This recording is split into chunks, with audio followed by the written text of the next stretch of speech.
accountability is important because that's how you're going to get leverage. That's how you're going to get credibility. It's also how you're going to get equity. You're going to get a piece of the business. When you're negotiating with other people, ultimately, if someone else is making a decision about how to compensate you, that decision will be based on how replaceable you are. And if you have high accountability, that makes you less replaceable. And then they have to give you equity, which is a piece of the upside. But equity itself is a good example because equity is also a risk-based instrument.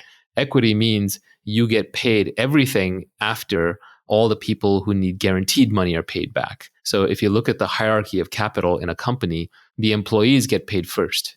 They get to pay the salary first. Like in the legal proceedings, the salaries are sacrosanct. If you are a board member and the company spends too much money and has back salaries to pay, the government will go after you personally to pay back the salaries. So the employees get the most security, but in exchange for that security, they don't have as much upside. Then next in line would be the debt holders, who are maybe the bankers who lent money to the company for operations, and they need to make their fixed coupon every month or every year, but they don't get much more upside beyond that. Now, they might be making 5, 10, 15, 20, 25% a year, but that's where their upside is limited to.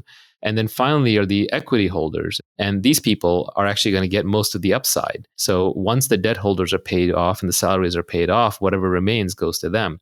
But if there isn't enough money to pay off the salaries and the debt holders, or if there's just enough to pay off the salary and the debt holders, which is what happens with most businesses most of the times, the equity holders get nothing. So the equity holders take on greater risk, but then they take on, in exchange, they get nearly unlimited upside. And you can do the same with all of your work. So essentially, taking accountability for your actions is the same as taking an equity position in all of your work. You're essentially taking greater downside risk and greater upside risk.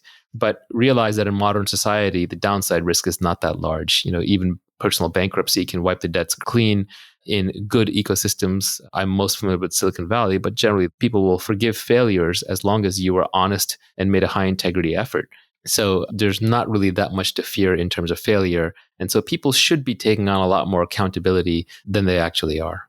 Is accountability actually fragile, or do you really just mean that we're hardwired not to fail in public, so it just feels like it's a fragile thing? I think it could actually be fragile. Like example of accountability is you're an airplane pilot.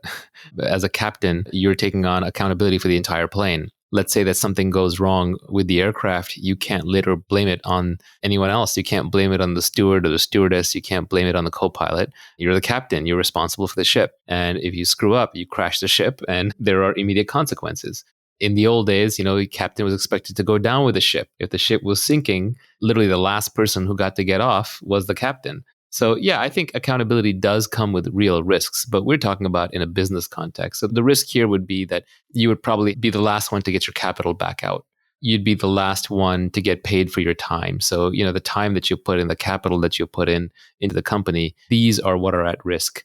Even if a business fails and your name's on it, that's not as bad as if it turns out to be an integrity issue. Like your Bernie Madoff, for example, Madoff Investments. That name is never going to be good again in the investment community. You could be Bernie Madoff's great-great-great-grandson. You are not going to go into the investment business because you ruin the family name. So I think these days, the accountability risk with the name happens more around integrity rather than it does around purely economic failure. The big takeaway for me on accountability is that you will be rewarded directly in proportion with your accountability. I also think this is why people like Taleb rail against CEOs who get rewards without accountability. Yeah, I mean, Taleb's Skin in the Game is required reading if you want to get anywhere in modern life and understand how modern systems work. Then Skin in the Game would be near top of my list to read. But yes, accountability, skin in the game, these concepts go very closely hand in hand. I think of accountability as reputational skin in the game. It's putting your personal reputation on the line as skin in the game. Accountability is a simple concept. The only part of accountability that may be a little counterintuitive is that we're currently socially brainwashed to not take on accountability, not in a visible way. But I think there are ways to take on accountability where every member of a team can take on accountability for their portion. And that is how you get a well-functioning team while still putting credits and losses in the correct columns.